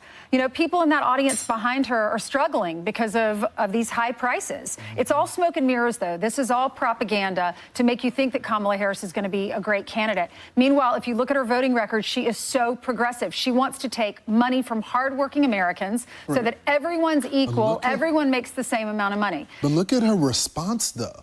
I mean, every time she speaks, I leave dizzy. She's just speaks in circles. So long. And, I mean, it's one thing that I cannot stand. Make your point and get out of it. Just 1, 2, move. Right. And she just doesn't have the... I don't think progressive has the same level of stink that they think it has. I'm serious. I don't think Americans, view the term progressive as a bad thing. Nor do they think, Kamala Harris is going to give you all health care as a necessarily bad thing. A much better substitute in terms of market reception would be radical left or even liberal. Radical liberal, too liberal. That was dumb of them. Ability to just let us know point A, point B, this is what I'm going to do, make your life better, and move on. Keep in mind, she has the job already. If she knew how to bring prices down, she would have done it. Yeah. I'm pretty sure. Number 2 is the price gouging. She's shown no proof of any price gouging, and she took at least a minute and a half to get to price gouging. I understand, acknowledge the question and answer the question, but you're acknowledging the question. Everybody, this is something that you need to understand. This right there, this right here, is a perfect demonstration of Republicans showing their hand because they're locked into the automatic posture of defending corporations. When Democrats do something that is anti-capitalist inherently, or even remotely threatens the bottom line of corporations, no matter which one it is, Republicans have to instinctively defend it, okay? And that is precisely what's happening here. Tackling grocery corporations doing price gouging, whether you agree with the policy or not, is objectively popular. It polls at 83%. 83%. So now, when you say you are going to tackle price gougers, you are getting Republican mouthpieces to personally defend the interests of mega corporations that you have already identified as villains in your mind. This is why I always say you have to. This is why I always say you have to fucking defend these positions, man. You have to give Republicans something to fight against. That's it. Because I have no answer to the question. That was it. So it was so tedious to watch. And then you think when the celebrities came on, they would say something. I know it's crazy. They would say something of substance. Oh, they says, I feel joy. I feel happy now. You know what that is more of a hit on? Joe Biden. I'm so glad Joe Biden is not going to be Chris Rock president. said, I want to be able to take my little girls to the White House to meet the first female black president. Wow. And I'm like, well, you're a celebrity. You have that opportunity to go to the White House and take your little girls. Yeah, meanwhile, the Most people other don't. black kids are struggling, can't read and write in many of our communities, have to deal with the illegals that's taking over the communities, the rec centers and all that. So all these people have the luxury to have joy because the economy is not impacting them on the same level. Well, the whole idea behind this is because Kamala Harris and Donald Trump are only going to do the one debate. She's not really going to do any interviews, with real news Wait, people. what? Although Then make Trump do you made another the point, debate. Or Brian, you made the point with Bill Hemmer. She used to be a reporter. She was a reporter in Baltimore, but she was there as an activist to try to prop her up. Because what the campaign is trying to do is they're trying to get the people who are persuadable. Right now, according to the new Fox News poll, the people who support Trump and Kamala Harris, only 1% of them are movable. But there's a tiny little sliver in the middle that are undecided. And that's why they're trying to do this. It's unconventional because this was all streaming. So they're obviously going after kids who watch everything on the phone. The New York Times just dropped a story that says, and this goes to the point about how important your phone is. And Yeah. Kids love Oprah Winfrey and $50,000 in tax cuts for startup businesses. Kids, famously high propensity voters. Let's say when he says kids, he's talking about 18 plus. But even beyond that, not only are people under the age of 35 low propensity voters for a multitude of different reasons, they also quite literally do not give a single shred of a fuck about Oprah. The online stuff. The week of the debate, the Kamala Harris campaign outspent Trump 20-1 buying ads on Facebook and Instagram. The whole idea was to say, essentially, we've got a lot of money and we're going to try to get the message out. She's this. And so they're presenting a certain image and there's a lot of feelings, but not a lot of facts. Oh. So she also talked about something else. Yeah, she talked about, we know she has a gun. She said that when she was asked about the mandatory buyback thing at the debate. You want to buy back everyone's guns? You're going to make everyone turn over their guns? And she said, no. Tim has guns, her vice president, and I have a gun. So we learned more about that and what she plans to do with her gun if someone breaks in her house. I hate that they're like, you can be a fucking gun owner and still push for push for a gun buyback, dude. It doesn't have to be mandatory. Listen. I'm a gun owner. Tim Walz is a gun. I did not know that. If somebody breaks in my house, they're getting shot. Yes, I hear that. I hear that. Probably should not have said that. But my staff will deal with that later. Yeah. They deal with everything. They always clean up the mess. This whole campaign has been run by staff. But even Oprah, who's being genuine, she goes, I did not know that. No one knows that you've been district attorney, you've been attorney general, and you've been senator. There has been no ads ever cut of Kamala Harris saying that she has a gun. Well, she has talked in the past about guns and talked about the need to keep it in. I don't understand. Does it break your fucking mind? Well, one, she's such a goddamn cop. But even her answer is so cop adjacent where she's like, if someone breaks into my house, I'm fucking blasting, right? Like that was a genuine moment. I think it'll probably play well for a broader audience of Americans, because like Americans are all fucking John Rambo in the way that they see themselves. But like these guys are so brain broken where they're like, oh wow, like she never announced that she had a gun. Like, what do you mean, dude? She's not at a fucking traffic stop. She doesn't have to tell the cops she has a gun, okay? I mean, she is a cop. But beyond that, like, it's such a perfect demonstration that like gun ownership for them is not like a thing that happens, a thing that exists. Like, it has to be performative. It has to be the most important aspect of your personality. Like, oh, she's never mentioned that she has a gun before. It's like, so what? Do you have to always mention it? It's not the fucking top of the hour ad break where I have to tell you ahead of time that the top of the hour comes with a 3-minute ad break. You know? It's very stupid. Anyway, here's a 3-minute ad break now. It's just very revealing how they view guns. And by the way, those guys, none of those guys are probably gun owners anyway, because they're all fucking libtards living in New York. Most Fox News commentators are literally libtards living in New York, so they probably don't have guns anyway and don't even like guns. That's the other thing that you have to remember. To them, it's just purely an aesthetic that like the dumb fucking hogs love. So that's why they're like, I don't get it. She's never talked about it before. In a safe place. Let's listen to the DA, Kamala Harris, talk about what happens, what police should be doing for gun owners. Watch. We're going to require responsible behaviors among everybody in the community, and just because you legally possess a gun in the sanctity of your locked home. Wow. I can't believe it. This 1P video in 2007 has Kamala Harris saying the correct things about gun ownership. Home doesn't mean that we're not going to walk into that home and check to see if you're being responsible and safe in the way you conduct your affairs.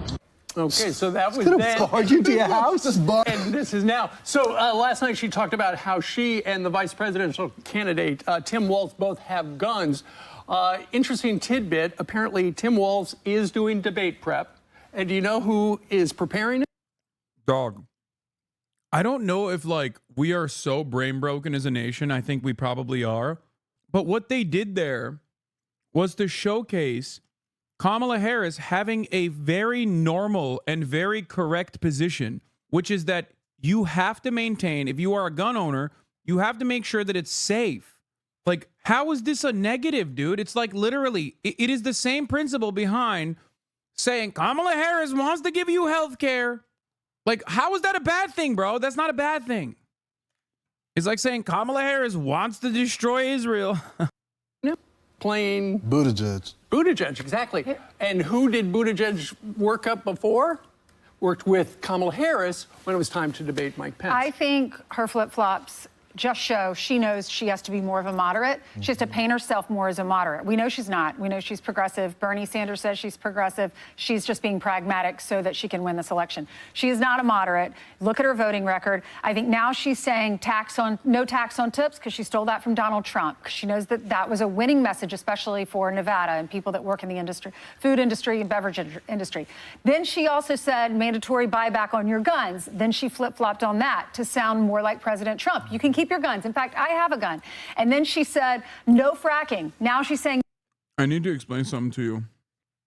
These people, much like the Democratic Party, legitimately believe that being moderate, being perceived as moderate is a good thing. Okay? That it's like an automatic lock for victory. That's why they're saying Kamala Harris is not a moderate. She's a radical progressive. Now, the problem here is they do actually believe that. Like, they believe that, but it's false. And the example I will show you is currently the most popular person on this campaign. His name is Tim Walz.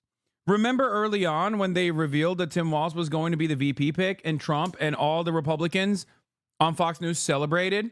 They were like, oh, what a stupid person. I can't believe she didn't go with Josh Shapiro. What a fucking idiot. And I told you back then, part of that is just cope. And the other part is because they truly are believers. Everyone is a goddamn liberal in the United States of America at the end of the day. Okay? I'm not saying what she's presenting herself as, chatter. Don't misunderstand me. I'm saying that Presenting yourself as a progressive isn't a bad thing. Just stick to the fucking issues, and that's it. Stick to the issues and have Republicans defend the inverse of said issues and have them explain why, you know, giving people health care, giving children health care, or paying for their meals is a radical position in this fucking country. That's it. That's all you need to do, baby. Explain to them on the policy front that Republicans nefariously try to make it seem as though progressive policy positions are just bad without ever being called out for it. Tim Walz is the most progressive person. It obviously showed. Tim Walz is the most progressive person, and the Republican Party celebrating the Tim Walz pick as like a massive L for Kamala Harris, in my opinion, showed once again that they do honestly believe that like running on a progressive message is bad, but they are out of touch and they are wrong. It is not bad. Problem is, liberals also believe it. That's the issue. Frack, sounding like Donald Trump.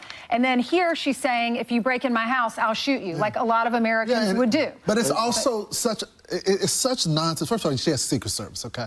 All right, they're going to be the people that like, don't pretend to the American people. You think people at home really think that Kamala Harris is going to be the person wielding the gun if someone breaks in her? Hopefully they do a better job than they've been doing with Donald Trump, though, and they stop the person from even doing the perimeter. Right. So I just don't believe her. Right. I would like to know the gun, how well she's trained with the gun, because you got to learn to train with the gun. You can't just have a gun. I thought the responsible thing to do. Couple of things.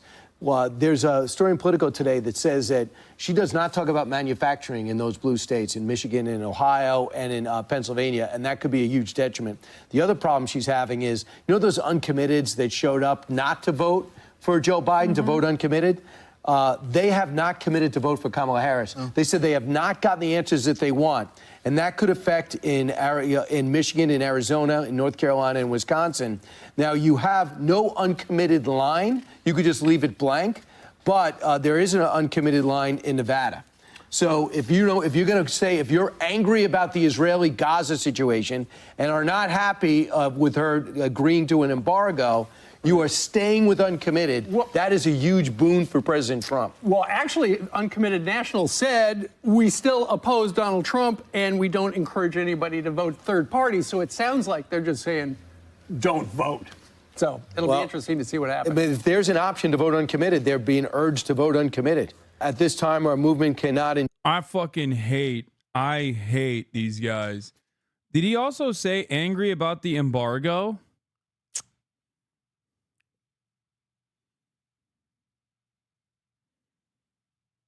Like, does he just think that that's what liberals are mad about? Like, as in, like, they want no embargo? That's how little they've thought about this. They just don't give a fuck. They're like, yeah, don't vote for Kamala Harris, Gaza, right? All you fucking silly-ass libtards, all you give a shit about is, like, fucking exploded brown children who fucking deserve it. Like, yeah, don't vote for Kamala Harris. Of course, Vice President Harris. That's huge. Yeah. And I think, too, that a lot of people are going to say she's not giving her the answers. But I tell you what, you're going to hate Trump's answer because he was yesterday speaking to a Jewish American group, and he was letting everybody know, I've been the best friend to Israel. I don't even think Trump's critics would say that. And I can't believe that if you're an American and you of Jewish faith, that you would not vote for me. He says right now, he's only got 40% of the Jewish vote because how could I not have 100? I'm Steve Doocy. I'm Brian Kilmeade. And I'm Ainsley Earhart. And click here. I mean, I don't know. That's a good question. Hi. Perhaps it's one that warrants a further examination. It warrants an interrogation. You know? Great question. Why is it that 100% of Jews are not in support of Donald Trump? Maybe, just maybe, the universal cynical application that marries the concepts of Judaism and Zionism is just built around a fucking falsehood. I don't know. I'm no big city lawyer, chat, but it kind of feels like, at least all the data that I've seen, it doesn't seem to be the most significant thing, the most consequential thing for American Jews. Why the fuck would they care about Israel that much? You literally are a big city lawyer? I am not a big city lawyer. How dare you? I'm Kamala Harris, and this is the Wired autocomplete interview. What do you want me to do with each one? Just drop them on the floor. Yeah. It's not going to be in the camera shot? Because I don't believe in littering. No, I know. We're going to Okay. How to pronounce Kamala Harris. Kamala Harris. My baby nieces, you can go on YouTube, and they did a really great tutorial on how to pronounce my name. So look it up. What did Kamala Harris's mother tell her? She told us that we should never let anyone tell us who we are. You tell them who you are. She said to me many times, Kamala, you may be the first to do many things. Make sure you're not the last. Has she made even one vote earning decision after naming Tim Walz? It's been misfire after misfire ever since. Yes, I agree with you. 100 P. It's ass. She has been utter hot ass since the Tim Walz pick. Well, I guess like, did the price gouging thing come before or after? That was the only other thing. Okay, just straight fucking. I think I with the exception of like I'm gonna tackle price gougers. It has just been awful. The debate wasn't all hot ass. No, we're talking about like earning votes beyond the aesthetics, chatter. Beyond the aesthetics. If you are already committed to going out to vote and you care about civility in politics, then yes, she did a fantastic job earning your vote by showcasing the fact that she is an adult woman and someone who's a responsible adult, especially when matched against Donald Trump. The problem is, outside of that, if we're talking about like any kind of real momentum, any kind of real progressive policy that she would be responsible for if elected, she'd been hot ass. She keeps saying how she's middle class and loves the middle class and loves small businesses over and over and over and over and over again. It's like, who is this fucking for, dog? Who is this for?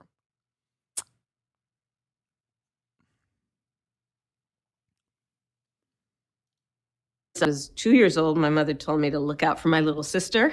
These are all instructions that she gave me that I have carried throughout my life. What does Kamala Harris stand for? I am a daughter of parents who are active in the civil rights movement. Oh God, here we go. What does she stand for? She's middle class. She's middle class. That's what she stands for. She's middle class. And also, have I told you guys that I'm middle class? I want to mention once again, I'm middle class and I love small business. Opportunity economy. Why is that a bad thing? Because it's fake as fuck. It's phony, dude. Think about Tim Walz. Think about the way Tim Walz communicates his background. He was a fucking teacher. He was a veteran. Okay? When you listen to him speak, whether what he did as a coach, whether it's about what he did as a teacher, like there is a level of authenticity to it. Okay? Kamala Harris simply just goes, I'm middle class. I love small businesses. She laughed. She laughed when she said she loves small business. She did that. I love small businesses. Ain't nobody feels that way, okay? That's not a real thing. Man, I was worried about the genocide, but she said she will give $50K to small businesses. Yeah. Like, I asked you this question when the first plan was unveiled, that she was going to do $50,000 in tax cuts for small businesses, startups, startup economy, opportunity economy, yada, yada, yada. It's like classic liberal elite speak, by the way, that is like truly repulsive, utterly repulsive to like the broadest subsects of American society, those that live both in places like New York and California, but certainly outside of places like New York and California where people feel left behind. Okay? They hate that language. And I get it. Like, I get why they hate that language. That language is repulsive. It sucks. And all I will say is this. Tim Walz is locked in to defending Kamala Harris's shitty positions, no matter how shitty they are, because he's a VP. He's a loyal soldier. So just listen to the way he talks about these issues and what he seeks to omit when talking about these issues and what he seeks to focus when talking about even the shitty policies that Kamala Harris is advancing. And you will understand why the way Kamala Harris presents a lot of this stuff is just ass. Okay? If you live in one of these fucking flyover states, if you live in the Rust Belt, if you live in a town that has been like absolutely gutted by capitalism as like the industry has left because they shipped manufacturing jobs to either Mexico with NAFTA or they ship manufacturing jobs to China and left nothing but rubble behind. And you hear someone from California go, I love the opportunity economy. I'm middle class. I love small businesses. I love my small businesses. You're gonna be like, what the fuck are you talking about, dude? Give me money. Give me fucking money. That's why her shit, her statements on price gouging, going after price gougers, is the most popular policy position that she has right now. That's her most popular policy position. Okay? In spite of the regular fucking attacks against said policy from Republicans, Republican media, saying it's Vuvuzela, saying it's Venezuela, saying it's Kamala Harris, it doesn't matter. People are like, well, I don't give a shit. It's too expensive. Do the same for rent, okay? Do the same for rent. Do the same for rent. Just say, fuck it, YOLO. We're going to drive rent down. Even if you don't have a good idea about how you're going to do it, you should just say it regardless. Okay? Just say it. It's a real problem that people fucking experience, a real problem that people are living through. Address that issue. Child tax credit is good. I'm a small business owner. I couldn't give less of a fuck about the small business tax credit. Nobody cares. No, the child tax credit is good. And it's also objectively very popular. I still hate the delivery mechanism of the child tax credit because obviously it's a fucking tax credit. And it seems like we have nothing. We only have like, what's good? March is here. It seems like Democrats will only solve a problem by like gutting revenue streams and trying to arrive at a backward solution. Like the better alternative is subsidies, but obviously tax cuts. We have primed the American population to believing that tax cuts are good and tax hikes are bad, which is why no Democrat will ever demonstrate courage and be like, no, we're just going to give you money. You know, I think I got to disagree as a dude that works in a warehouse. Most people aren't thinking about this kind of shit. They honest to God think Trump is better on the economy off nothing other than vibes. No, dude, they think Trump is better on the economy because that's like a thing that the Republicans in a media marketplace that is slanted towards hyper capitalism, of course, the side that is more fucking pro deregulation is always going to come across like they are better for business. Okay. The media will present this false narrative thoroughly. But beyond that, Trump also does regularly say, I'm going to cut prices. He just doesn't tell you how, and it's fucking bullshit, but he says it. So people hear it, just like he also lied routinely in 2016 about how he was going to bring manufacturing jobs back. Okay? That's it. Like, people like to hear that from their politicians. I promise you, if you are hurting, okay, this is the worst audience to communicate this to because a lot of you are fucking nerds, okay? You're the most annoying goddamn nerds on the planet. And therefore, you have no capacity to fucking look at a situation and be like, maybe people do believe the politician when the politician says, I'm going to cut your prices, even if the politician is lying. Okay? That's the problem. A lot of you are goddamn nerds, so you go, but Trump is lying. It's like, yeah, I know, dumbass. It doesn't matter. People believe him. If you're looking at an election, that's good marketing, okay? That's it. Yeah, you don't have to use any of that shit. I don't know what the fuck that is. Why do you have two? You have a vendor pass? Damn, bro, flex. March has a vendor pass. He's staying in a much nicer hotel. Yeah, he's little broing me. All right, I'm gonna... Oh, shit, hold up. No, I'm going with it. What, you don't like my fit? Asking me if I'm fucking changing? What the hell? Door's open. Oh, shit. I'm not there to sign it. Can you just drop it off? I can't sign it. I'm not there right now. Yeah, sure. Piker. Thank you. All right. This is ridiculous. It's on the bros and fellow Kamala. Door knockers have found me and keep using me for their talking point paychecks. Lol. What?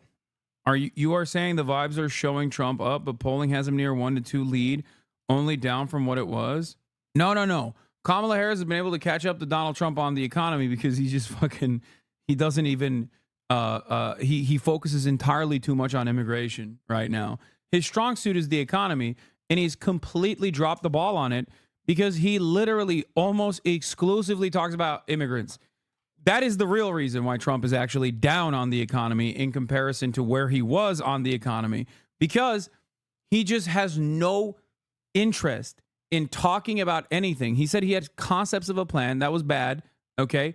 But you also have to understand, he literally can't shut the fuck up about migrants.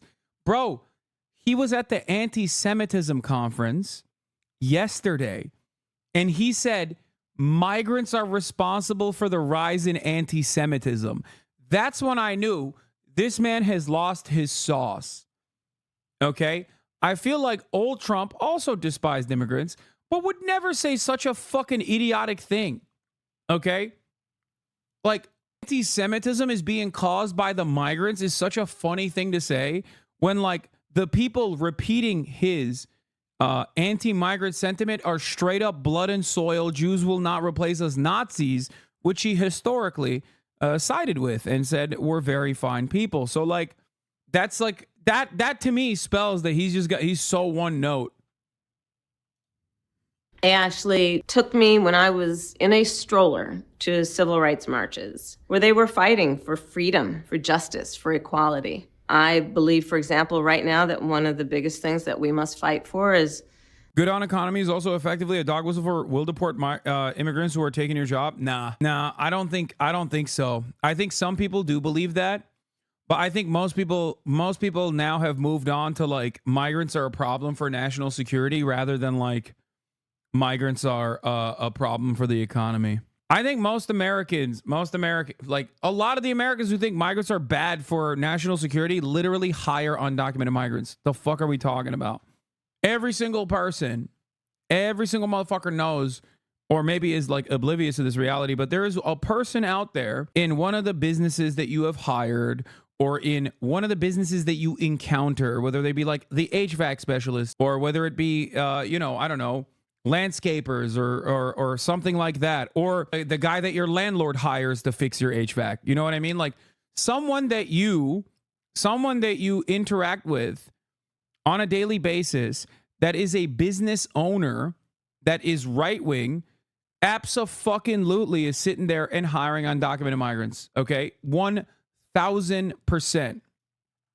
Restaurants that you frequent, the owner might be right-wing, but they are absolutely fucking hiring undocumented migrants. That's it. Every kitchen in every restaurant. So these guys that, people that are taking care of the elderly, your grandparents, like, they still hate them, but it don't matter. They also kind of recognize that these guys are these guys are just doing jobs that you don't want to do for the price point that you will never take. I was watching, and I happen to agree completely with what you just said, but the thought that the only thing you have eaten for dinner in the past 6 years was chicken. Did I just watch you eat something else? Yeah, I had a shawarma. I just had a shawarma. Good eye, chatter. Kelly Osbourne take? What do you mean Kelly Osbourne take? It's just the fucking truth of the matter. Like, there is not a fucking single crop that's picked in this goddamn country that doesn't touch migrant hands, okay? They are used and abused. My solution to this problem is not necessarily to keep them undocumented and hyper-exploited. It is to document them. I know this isn't what we want to hear here, but the older suburb generation, almost everything she's done has slapped. It's all I get. Child tax credit, lower prices, housing plans, all fired these people up. They love her calm delivery is what they want. Yeah, I don't fucking care, dude. There are a shit ton of people out there, okay? Those people already voted for Joe Biden. Joe Biden already defeated Donald Trump. Those people are either going to come out and vote regardless. They always vote. They love fucking voting. Older people in the suburbs love voting. And she already has them on the civility front. The problem is those people are already invested. Those people are already going to go out and fucking vote. You're talking about people who are going to go out and vote. And they're going to vote for Kamala Harris, just like they were going to vote for Robinette Brandon. We're not talking about those people. This is what's very frustrating about this story is like, yes, I know upper middle class suburbians love neoliberal policies. I get that. But there is a massive amount of fucking people that you're just like leaving, you're casting aside. There's a massive amount of people that you could potentially, if you made a convincing argument, move over to your side as well. I just don't like, I don't know. I hate this like tailoring your policy, hyper-specific policy that's not going to really help a lot of Americans exclusively to the whims of like, the upper middle class suburban white people with a college education. There's a shit ton of people that don't have that college education that are just like looking for something different. One of the most important aspects of this election has been 60% of voters demanding change, like needing change from the prior administration. Okay. A second point on that is that the majority, the overwhelming majority, not overwhelming, but majority of voters also say Trump does represent a change. Now, that could be good, that could be bad. 28% say Kamala Harris represents that change. That should be a clear-cut indication that there's a lot of people out there that want change and are not seeing it in Kamala Harris. The goal should not be to get those people to reluctantly go out and vote for you. The goal should be to at least say a couple things, like I'm begging, just a couple fucking things. I'm like reducing the needs and the interests from the Democratic campaign every fucking day at this point. It's just like, it's not bad. It is good. It is good for the election. Freedom of a woman to make decisions about her own body and not have her government tell her what to do. An important moment that I had was back in 2004, when I was one of the first elected people in the country to perform same-sex marriages, because I believe very strongly that the law should not treat people differently when it comes to being able to love who they love and the freedom to love who you love openly and with pride. Does Kamala Harris have kids? Yes. I have 2. Cole and Ella became my cherished children. Doug, my husband, I was very clear with him that when we started dating, I wanted to see how this thing was going to go before I would meet Cole and Ella. You know, I'm a kid of divorced parents. We got to swap out. It was important to make sure that when I developed a relationship with the kids, that it would be lasting. I love those kids to pieces. They are my children, and I'm very proud of them. How was Kamala Harris's life as a child? I had the blessing of having a great childhood. I grew up in a neighborhood full of families. Why is the laptop adults who were everything from construction workers to teachers, people who were proud of their lawn. As kids, we used to ride bikes in the neighborhood. I'll never forget and will always love my banana seat on my bike. And I grew up, you know, in a family of people who, you know, some were family by blood and some were family by love. A real incredible childhood. And I want the same for every child in America.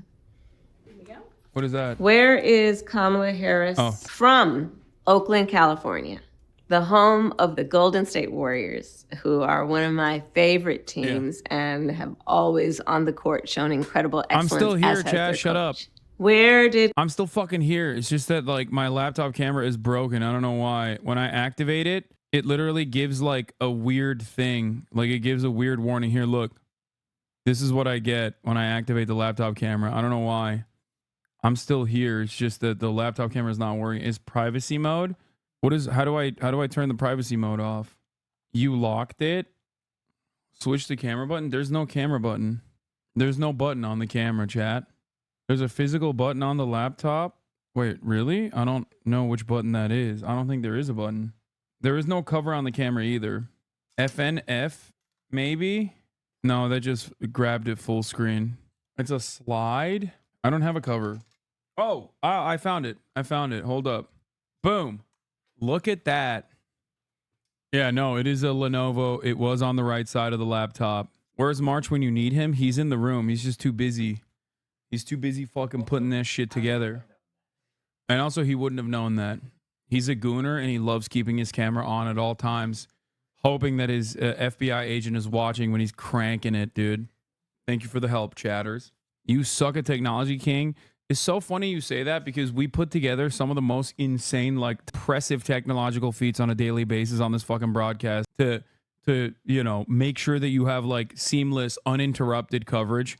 You know, swapping from a remote desktop setup to a fucking roaming camera setup and then moving on.